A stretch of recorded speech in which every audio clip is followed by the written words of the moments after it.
porque si uno habla de educación en la Argentina, si uno habla de educación en San Juan, es un tema que a todos nos tiene que interesar.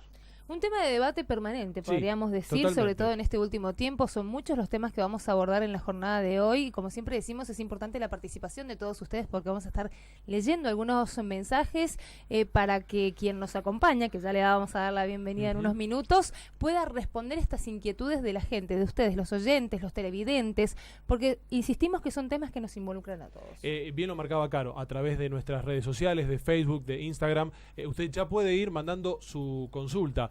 Por el tema de educación, que hoy vamos a estar hablando, por el tema de cómo está la educación en San Juan, qué es lo que se viene, qué es lo que hay que cambiar, educación sexual, también el tema de la tecnología, si se va a agregar o no, si se está agregando aquí en San Juan, lenguaje inclusivo. Bueno, vaya tema, si tenemos muchos para hablar. Va a seguir el debate respecto a este tema. Claro que sí, así que de todos estos temas usted ya puede opinar y vamos a estar leyendo algunos de los mensajes que usted nos esté llegando. Vamos a saludar ya mismo al ministro de Educación de la provincia, el licenciado Felipe de los Ríos. Ministro, ¿cómo le va? Ante todo, buen día y gracias por estar aquí con nosotros. Bueno, buenos días, muchas gracias por la invitación y esperemos poder satisfacer las inquietudes de ustedes y los televidentes. Seguramente va a ser así y saludamos también. Así es, a la coordinadora de gabinetes, la directora de gabinetes, Mónica Gutiérrez. ¿Cómo le va? Muy buenos días. ¿Cómo están? Buen día. Bueno, muchas gracias por estar aquí presente. No, gracias a ustedes. Bueno, a ver, con Caro, ministro y Mónica también, hablábamos en estos tiempos difíciles que se vive en el país, de crisis y demás.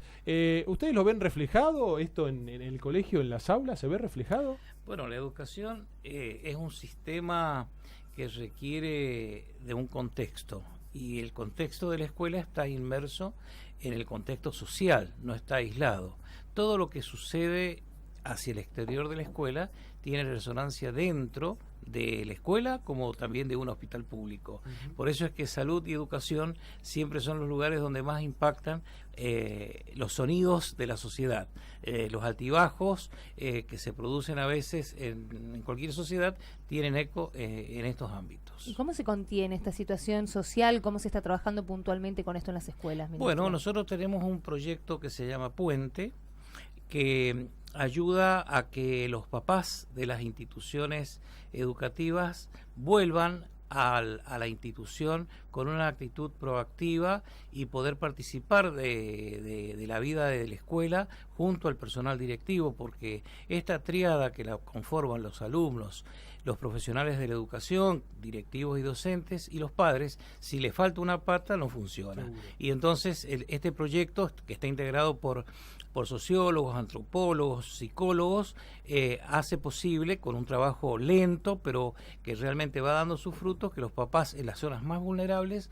encuentren en la escuela no solo un espacio donde los chicos puedan aprender, sino que también ellos puedan ayudar a este aprendizaje y también ser parte del mismo. Mónica, que como directora de gabinete, usted imagino que debe escuchar y lo que recién marcaba el ministro, ¿no? Todas estas cuestiones sociales que van pasando en el país, es a veces inevitable que se lleve hasta el colegio, ¿es así? Sin duda.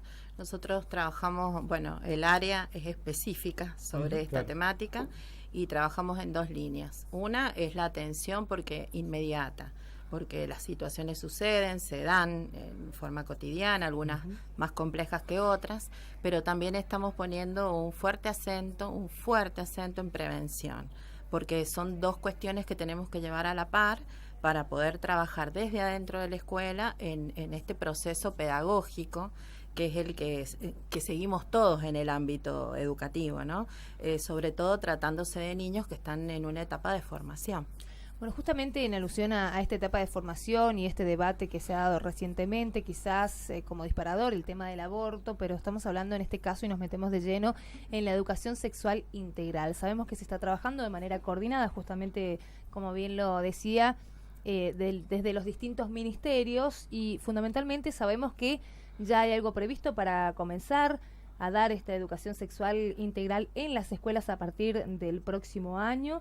Para que nos comente, ministro, puntualmente, enfocarnos sobre todo en los contenidos. ¿Cómo se va a dar esto en la práctica?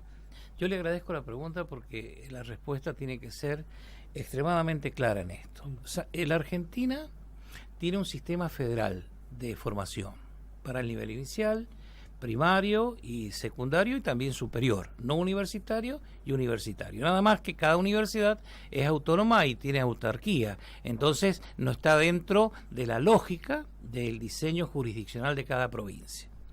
Dicho esto, al ser federal, las jurisdicciones deben respetar las normas nacionales.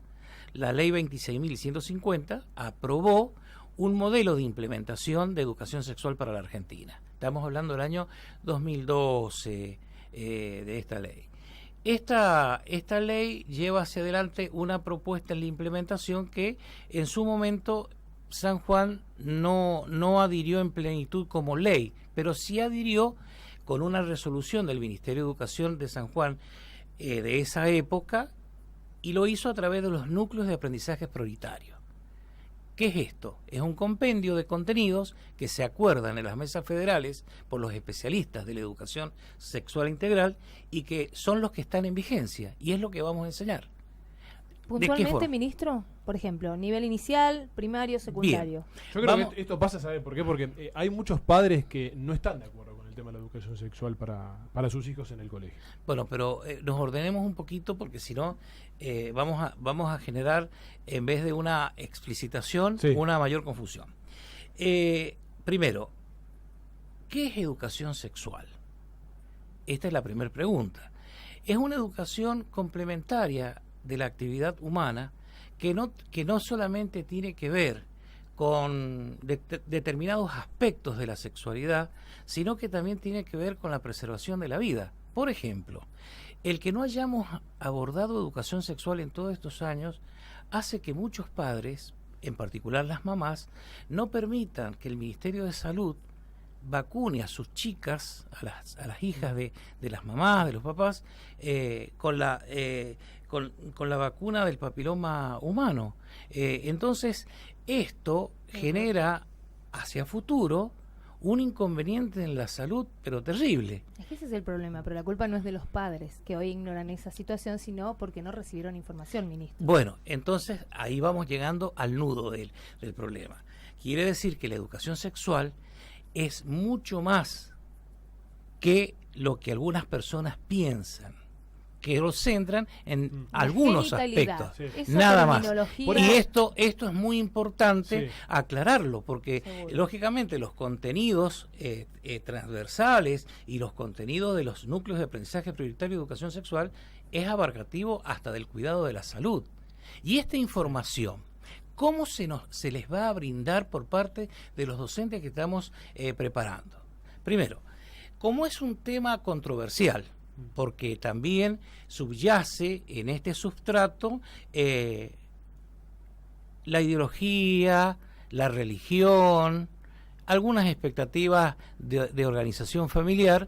Bueno, entonces no va a haber un modo de trabajo tradicional con esto, sino que el trabajo va a ser justamente en un abordaje con talleres, seminarios y foros. Para eso también estamos preparando a los docentes. Entonces, es una clase que no tiene el sistema tradicional de abordaje con los chicos, sino se trabaja en grupo, hay documentos de análisis para la reflexión y sobre todo el debate, para poder generar criterio y pensamiento sobre esto, sin generar posicionamientos que generen hacia el interior de la familia o de la misma persona, del mismo alumno, controversia con las creencias. Esto es lo principal. Dicho esto, entonces, nos tenemos que sentir tranquilos porque los docentes que se están preparando, primero, tienen la condición pedagógica porque todos son docentes de título de base. Es decir, son profesores en distintas áreas, porque esto es un espacio de conocimiento transversal a todas las áreas. Segundo, están especificados luego y preparados los docentes en este postítulo que San Juan está brindando en educación sexual integral. ¿Y con qué contenido? Con los que están aprobados en la ley. No sé si me explico. No vamos a incorporar nada que no tenga un respaldo legal dentro de la República Argentina y dentro de la educación sexual integral. Y bueno, nos da pie para preguntarle justamente la capacitación de los docentes. Sí. Muchos cuestionan que se esté realizando en un ámbito religioso. Bueno, esto es otro error, pero profundo y por allí diría, de mucha desinformación, que genera controversia también y que no nos ha ayudado para nada. Porque todas las organizaciones del Estado, en distintos momentos en la línea temporal del Estado, van mutando, van cambiando de acuerdo a las necesidades de la sociedad. Esta escuela de la familia siempre ha sido propiedad, para que se entienda, del Ministerio de Educación de la provincia de San Juan. Nunca estuvo en ninguna otra órbita que no sea con planta funcional del Ministerio de Educación de San Juan. Y en el tema de la Universidad Católica, por ejemplo, ¿cómo se establece? La Universidad Católica es una entidad autónoma, tiene autarquía, y ellos generan una propuesta que es una diplomatura que no tiene nada que ver con un postítulo. Por eso se llaman diferentes.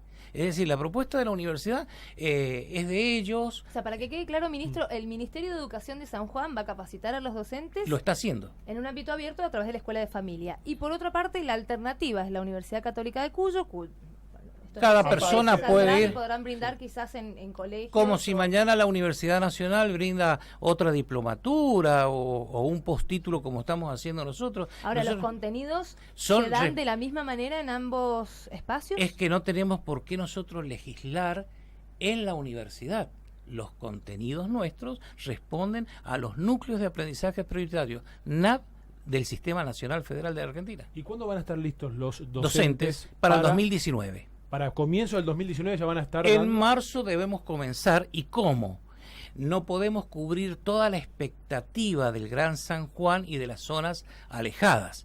Hay un mapa simultáneo que ha construido y ha elaborado el área de salud, el Ministerio de Salud de San Juan, donde en concurrencia con nuestro mapa de localización de instituciones educativas va a permitir que justamente donde mayor necesidad tengamos de ir llegando con esta información, lo vamos haciendo con los primeros docentes. Yo recién cuando... Va a ir siendo gradual la implementación a medida que vamos teniendo estos docentes preparados. Seguramente es decir, lo más complicado va a ser para los departamentos más alejados y las escuelas. Sin duda, más alejados. Pensemos en esto. Es un espacio que no pueden haber habilitantes ni supletorios. Eso es buena aclaración. No hay esa posibilidad. No puede haber, no va a haber. La única forma es que sean que hayan obtenido el postítulo. El postítulo. ¿Y cuántos docentes aproximadamente? Estamos en una cantidad de 80 personas, que hay que ver si aprueban. Y hay que ver si son ya han hecho. Bueno, pero pensemos de esta forma. Sí. El profesor o el maestro de educación sexual integral, como va a trabajar con foros o va a trabajar con talleres, no es una persona que tenga que estar en una división todo el día. Entonces, al cupo de hora asignado va a permitir que una misma persona pueda trabajar el día lunes con una división, el día martes con otra, el día miércoles con otra. ¿Pero va a ser como materia, ministro? Disculpe, va a ser un espacio curricular, pero con un formato pedagógico distinto. Perfecto. Bien. Yo me quedé cuando decía recién que hay algunos padres que por ahí todavía no están de acuerdo, no quieren la educación sexual en el colegio. De hecho, en las encuestas nosotros hemos estado percibiendo eso de muchos padres que se resisten. Mónica, yo estoy equivocado si digo que todavía hay padres que todavía se resisten a la educación sexual en el colegio, ya sea como dijo Caro, porque no han tenido la formación o la educación cuando ellos eran más chicos. En realidad nosotros tenemos un tema cultural, ¿no? Que no lo podemos dejar de obviar. Y el cambio de mirada que no solamente se da en este plano, en el plano de la aplicación de la ley, que ya tiene varios años, pero más allá de eso, tenemos que pensar en que la cultura nuestra hace que nos arraiguemos demasiado a cuestiones que tal vez no son tan útiles para el mundo de hoy, ¿no? Tenemos que pensar en que hay que ir avanzando y para eso hay que trabajar con los adultos, no solo los docentes, hay que trabajar con los padres, hay que trabajar con los no docentes y también con los chicos. El otro día nosotros puntualmente el ministro recibió a algunos chicos que venían a preguntar sobre este tema porque la información que tienen es una información errada. Nosotros los recibimos, aclaramos, pudimos charlar, escucharlos, cuáles son las dudas que tienen, ¿no? Ellos conforman grupos fuera de la escuela y nos parece muy bien que esto también se dé de manera espontánea, pero hace falta mucho trabajar con los adultos. Yo creo que los chicos la tienen más clara. Ahora, Mónica, en base a su experiencia, Sí. ¿a qué le temen los padres? En realidad, los papás tienen miedo de cosas que los chicos en realidad conocen lo saben. profundamente. Y naturalizan. Claro, o sea, vuelvo a insistir, son cuestiones culturales. Los chicos tratan temáticas con una naturalidad que los adultos no podemos hacerlo. Yo insisto mucho con los espacios de escucha en el ámbito escolar y lo hacemos a través de talleres. Lo hacemos con todas las temáticas, porque educación sexual es una, pero tenemos muchas otras situaciones que nos preocupan y que nos ocupan, y que lo hacemos generando espacios en las escuelas con los adolescentes, principalmente con los chicos del primer ciclo de secundaria, que es donde se plantean la mayor cantidad de situaciones. ¿Por qué? Porque es una etapa vital, estamos en el ingreso de la pubertad, porque están ingresando al nivel secundario, con todo un cambio en sus vidas, además de lo que está sucediendo a nivel físico y emocional, ¿no? Claro. Perdón, ¿son los 2 últimos años del nivel primario, los 3 primeros del secundario? Exactamente, Así sí. es, Bien, así eso... es. Esto es muy importante aclararlo, Sí. porque Sí. usted recién hablaba de nivel inicial. ¿Qué ocurre? Que también hay otra cuestión controversial en esto, y es por la información. Que un maestro del nivel inicial vaya a hacer un curso de educación sexual para estar debidamente informado es un tema. Que el sistema formativo de San Juan implemente en el nivel inicial educación sexual es otro tema. El maestro debe estar informado. De hecho, lo que propende la ley 26.150 es que se aborde como contenido transversal. Pero la verdad, en la implementación para la Argentina ha fracasado. No No resolvió resultó. absolutamente ¿Por qué? nada. Porque a lo mejor, como es controversial el tema, los docentes que pudieron acceder a distintos campos de perfeccionamiento en este ámbito no lo llevaron a la práctica como contenido transversal, para evitarse una situación compleja con alguna persona. ¿Está? Bueno, por eso es que nosotros lo vamos a colocar como espacio curricular, pero con personas que estén preparadas para esto. Ahora, ¿qué pasa si un padre se opone, por ejemplo? Muy bien, vamos a respetar ese criterio. Esa materia, ese espacio curricular, justamente el porque chico es un tiene taller todo su derecho a no asistir. pero justamente como vamos a trabajar también, porque el papá va a ser parte de estos talleres. ¿De qué manera? Y, por ejemplo, si el docente lo convoca y está interesado en participar para hacer, justamente cumplir con el rol del padre, ayudando a la educación formativa de su hijo, bueno, tendrá un taller con este docente y podrá abordar. Y cuando los papás empiecen a conocer todo el abanico de información, todo esto que puede generar cierto escozor o cierto inconveniente ahora para algunas personas, luego cuando estén debidamente informados, sin duda todo va a cambiar. Porque en definitiva lo cultural y la falta de información objetiva genera un montón de interrogantes a veces. Ministro, tenemos que hacer una pausa. Les pido por favor si puede quedar también a Mónica. Hacemos la primera pausa, ¿sí? En Habla San Juan. Sí, ¿Te parece? ya venimos con Bueno, muy bien, continuamos en este nuevo bloque de Habla San Juan y vamos a hablar, continuamos hablando de educación. Ministro, el tema de las evaluaciones a aprender, este año se conocieron los resultados. En algunas materias se ha evolucionado, en otras podríamos decir que hemos involucionado, lamentablemente. Y esta semana se empezó a hablar del método Singapur. ¿De qué se trata este método? Bien, Singapur, que es un país que tiene como organización independiente, lleva 60 años desde su independencia, organización institucional, y han logrado realmente generar un proceso formativo muy diferente a lo que tenemos en América. Y ellos han establecido unos criterios que me parecen que deben ser observados por muchos países, no para hacer una transposición de aquel sistema sino para poder de alguna manera mejorar nuestros estándares en la calidad. Ellos matemática lo abordan desde lo pictórico, lo concreto a lo abstracto, y generan una organización curricular que ciertas cantidad de contenidos o de temáticas en matemática se van profundizando desde el nivel primario, pero siempre son los mismos temas profundizados y aplicados en la primaria, en la secundaria y en la universidad. ¿Cómo sería así? En la práctica, muy bien, brevemente. vamos a ir a lo concreto. Sí. Supongamos que tenemos que aprender una suma de superficies geométricas, que lógicamente hay ecuaciones para resolver este proceso. El mismo planteo se hace desde la escuela primaria, usando la geometría para hacer la asociación de estos cuerpos y que nos dé la figura total.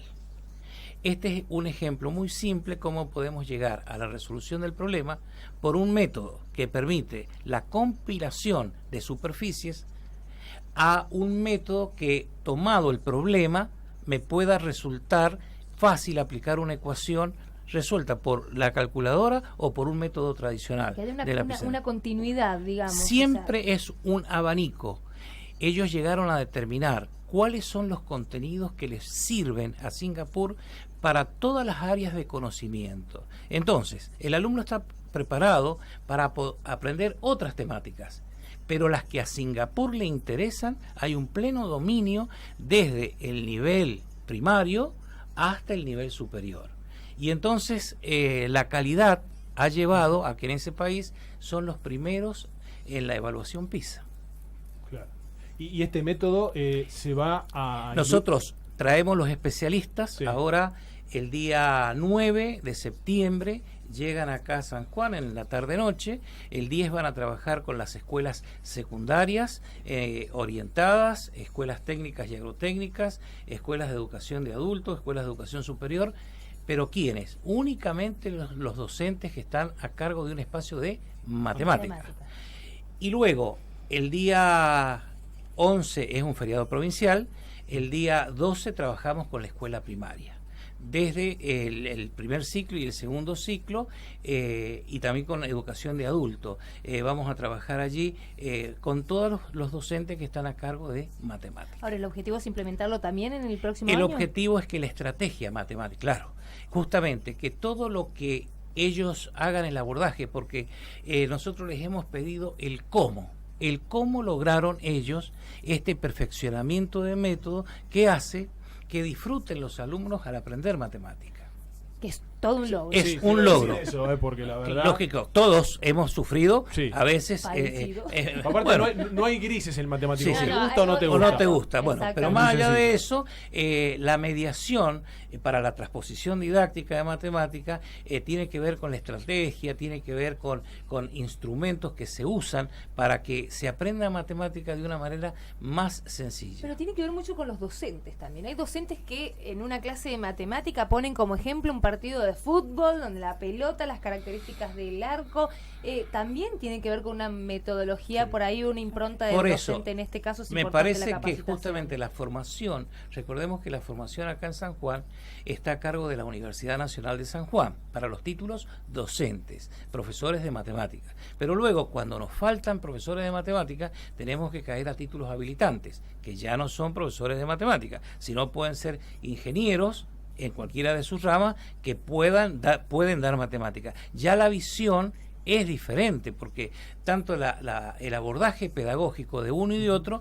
no es que uno sea mejor que otro, el abordaje de un determinado tema es diferente. Sí, el concepto pedagógico, básicamente. Entonces esta cuestión que estamos planteando del método, porque usted el método Singapur, justamente es un método que permite que llevado a la práctica los alumnos rápidamente puedan comprender, porque acá a veces se plantea desde lo abstracto el concepto matemático y lógicamente ellos lo construyen exactamente al revés. Desde lo concreto. Perfecto. Ministro, lo voy a cambiar de tema, ¿Cómo no? porque durante esta semana hubo un comunicado oficial de la Universidad Nacional de San Juan en su cuenta oficial de Facebook, en el cual daba justamente un comunicado con un lenguaje especial, con el famoso lenguaje inclusivo, si se me permite decirlo de esa manera, porque hay muchos que lo nombran lenguaje sexista también, diciendo todes, les... y la verdad Nosotros. que Y hay algunos que dicen que es la deformación del lenguaje. que es deformación. Vamos a ponerlo en la mesa. Es verdad. Y les consultamos a ustedes qué les parece, y a través de las redes sociales, de Facebook, de Instagram y demás, nos empezaron a llegar algunos mensajes. Por ejemplo, dice Paul Eduardo Femenia, dice: el lenguaje inclusivo debe primero formalizarse legalmente, porque si no todas las leyes y decretos que se realicen en ese lenguaje no tendrán valor. A ver, alguno más. Fueron muchísimos los mensajes que nos llegaron, de todo tipo, de todo color y de toda opinión. Sí, es lo que ha pasado en este último tiempo en relación a la incorporación supuestamente de este lenguaje, sobre todo por parte de los jóvenes, de algunos grupos concretamente. Adriana Alvaretti dice: sí, deberíamos incorporar lenguaje inclusivo como el braille o el lenguaje de señas. Todos deberíamos saber. Aquí la opinión que también, bueno, está sintiendo de alguna manera, porque bueno, tiene que ver, si se denomina un lenguaje inclusivo, bueno, a ver, el lenguaje de señas, braille, si efectivamente estamos hablando de equiparar y de igualdad de derechos, también debería ser así. Igual lo de braille y sistema de señas me parece perfecto. Es el lenguaje inclusivo, esa es una opinión personal. Bueno, le vamos a preguntar a Erima, porque bueno, acá tenemos la especialista Erima Garrido. Bueno, importante este mensaje y creo que dice mucho respecto al lenguaje inclusivo, ¿no? Exactamente. Si ustedes me preguntan a mí, yo les debo decir que eso es el lenguaje inclusivo, poder incorporar en todas las áreas el sistema de lengua de señas o el sistema braille. Ahora, si tiene que ver con el todes o el nosotros que ustedes dicen, eso, como decía el primer mensaje, tiene que ver con una cuestión de leyes de la Real Academia Española. O sea, es una deformación del lenguaje. Sí, hay que decirlo. Sí, nosotros no lo incorporamos, para nosotros es los, las, nosotros, nosotras, o sea, eso lo deberá determinar la Real Academia, como hablábamos con el ministro, para poder implementarlo. Ministro, ¿está de acuerdo con estos términos que dio? Bien, hay una cuestión que yo le planteé en su momento como respuesta a algunos colegas de ustedes, que el lenguaje es una codificación que permite para que dos o más personas entiendan lo que uno quiere decir y el otro entienda perfectamente lo que se quiere decir. Bueno, esto, las mesas federales en educación en la Argentina son las que acuerdan los cambios pedagógicos. En ningún momento en la República Argentina ninguna mesa federal ha abordado esta temática desde el Ministerio de Educación de la Nación.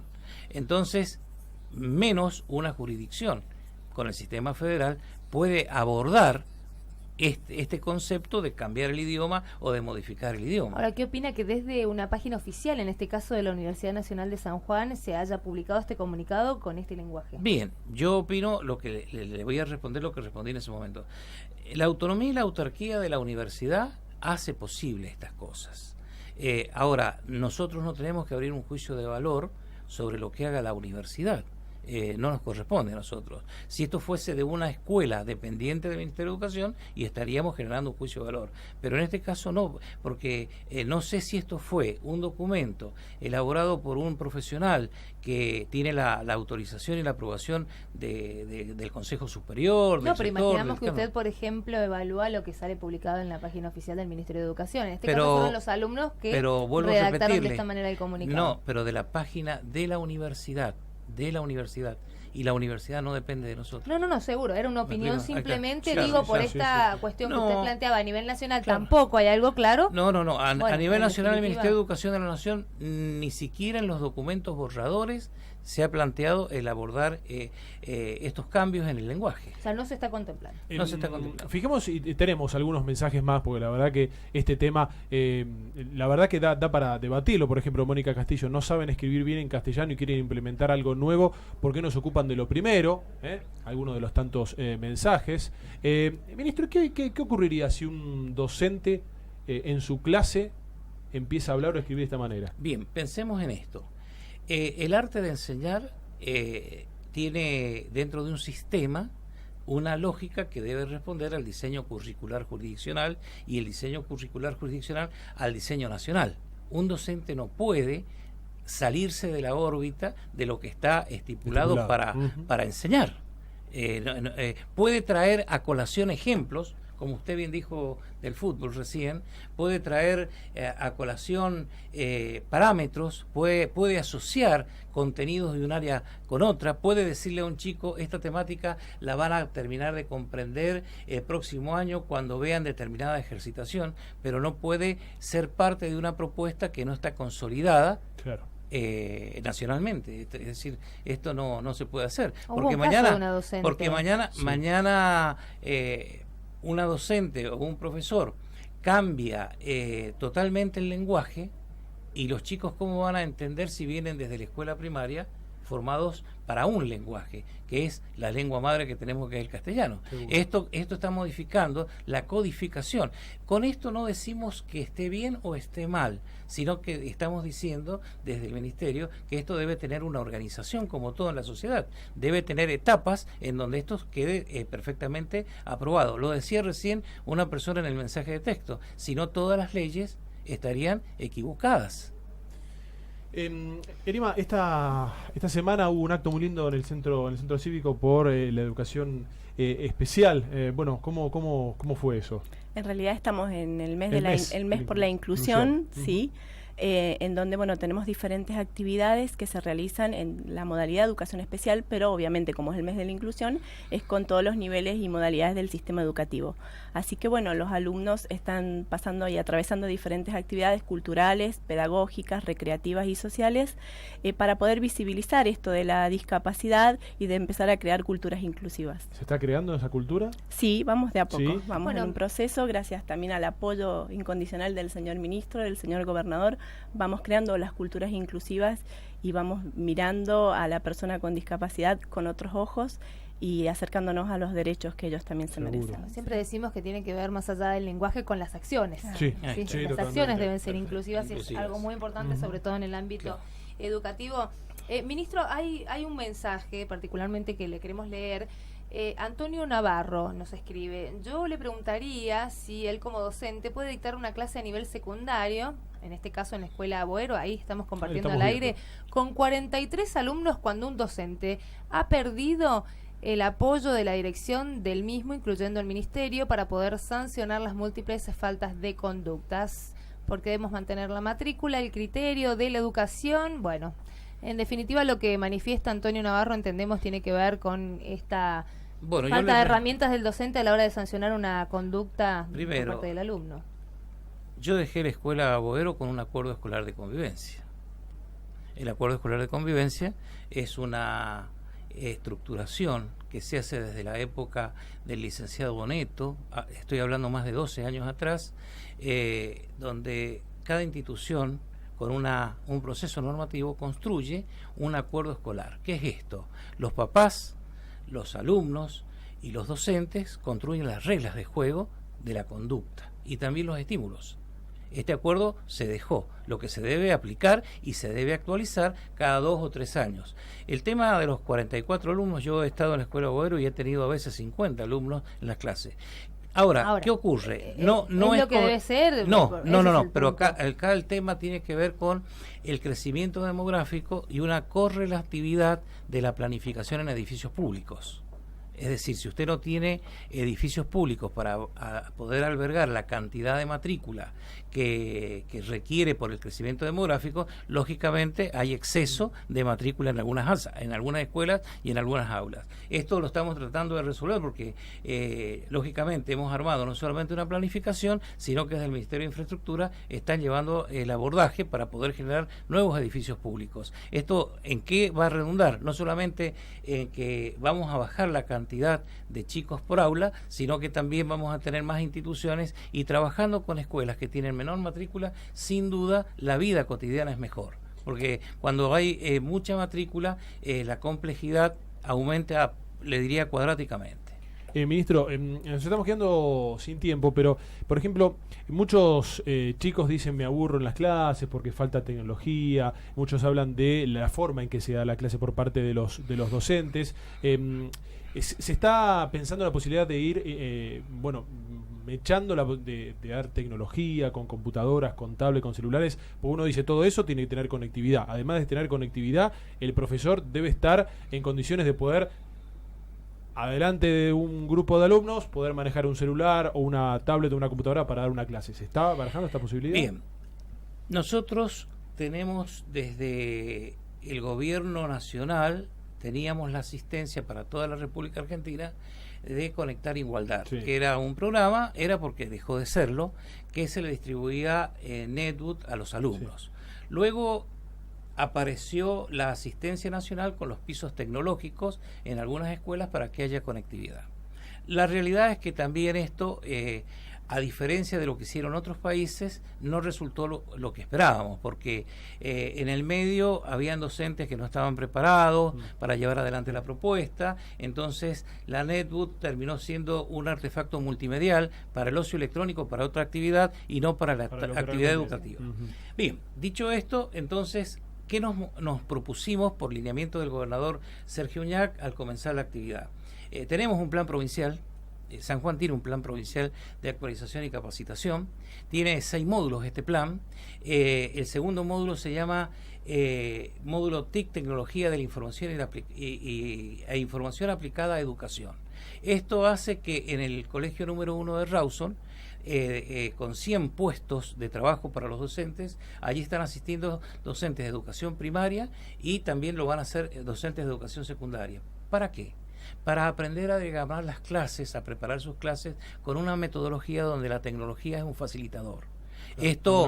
Entonces, con esto, sí, cuando llegue el momento que tengamos, yo pienso que para el 19 o para el 20, fines del 19, principio del 20, estaríamos en condiciones de dar por anulada o pedir la baja de la ley que prohíbe el uso del celular, porque ya tendríamos docentes que podrían trabajar con el celular, porque como ya no se distribuyen netbook para la Argentina, pero en el aprender, una de las encuestas que había para los chicos es si tenían celulares, tablet, notebook o netbook, y el resultado fue que el 95% de los argentinos, de los chicos que van al sistema, tienen celulares. Ahora, por ejemplo, nosotros estuvimos hablando justamente aquí en Habla San Juan con Américo Sirvente, que se refería al tema tecnológico, y dábamos como ejemplo esto de que no hay una bajada y un plan integral en el uso de la tecnología. ¿A qué me refiero puntualmente? Que, por ejemplo, hay escuelas que ya este año han solicitado, en lugar de libros, de manuales, tablet para sus alumnos. Está existiendo algún tipo de brecha entre la educación privada y pública que se está ampliando, podríamos decir, siempre ha existido en algunos aspectos, pero en esta oportunidad, ¿hasta qué punto o cuándo se podría aspirar a algo así, ministro? Bien, yo le puedo responder a usted o a Américo Sirvente que hemos traído chicos de Valle Fértil a trabajar a la escuela Bernardino Rivadavia y han trabajado con impresoras 3D, es una escuela del Estado. Sí, han trabajado en ese sentido. bueno, no, pero no solamente es esa escuela. Estamos haciendo llegar entre ahora septiembre y octubre más de 50 millones de pesos en robot a la escuela pública primaria y a la escuela pública secundaria. Es decir, no es un tema menor. El Banco de San Juan, a través de su fundación, ha sido sponsor de los proyectos de crédito fiscal, y de allí, junto con San Juan Tech, que está sobre calle Libertador, hemos trabajado muchísimo para que desarrolladores sanjuaninos puedan ser parte de la propuesta de robots sanjuaninos y que van a estar incorporados a esto. Lo que ocurre es que volvemos a caer en este tema. ¿Cómo informamos y cómo la información a veces acotada no llega a profundizar en este tema? Es un tema importante porque nosotros, la tecnología no le resuelve a la educación todo, pero sí facilita justamente que la clase tenga una mirada diferente dentro de lo que es el siglo XXI. Claro. Para el chico. El tema es que usted justamente citaba la escuela Rivadavia. ¿Hasta qué punto o cómo definiría el rol del directivo? Porque lo que podemos ver muchas veces que depende justamente de los directivos a la hora de incorporar esta tecnología, independientemente de la capacitación de los docentes. Bien, veamos esto. Nosotros dentro del plan provincial hay un módulo que se llama liderazgo académico y liderazgo de gestión. Estamos trabajando, llevamos ya 105 directores que han ido a la Universidad de San Andrés a especializarse en liderazgo. ¿Para qué? Para ser motores del cambio en la institución, porque nosotros no necesitamos en el siglo XXI administradores de un sistema escolar. Necesitamos personas proactivas que puedan potenciar el cambio, pero ya, inmediatamente en el aula, y no que estén esperando el estímulo del Ministerio de Educación o del ministro de turno. Este es un cambio generacional muy importante y le hace falta a la educación de San Juan. Nos quedamos sin tiempo, podríamos seguir hablando mucho más. Tenemos varios temas, así que seguramente más adelante vamos a volver a hablar. Ministro de los Ríos, muchísimas gracias por su tiempo. Quiero decirle que vi un mensaje de la escuela Gote, que había alguien que estaba preocupado. Sí, bueno, sí, porque comuníquele a quien lo envió. Sí. Me voy a acercar el lunes a la Escuela Gote. Ministro, muchas gracias. Gracias. Erima Garrido, muchísimas gracias también. Por favor, gracias a ustedes.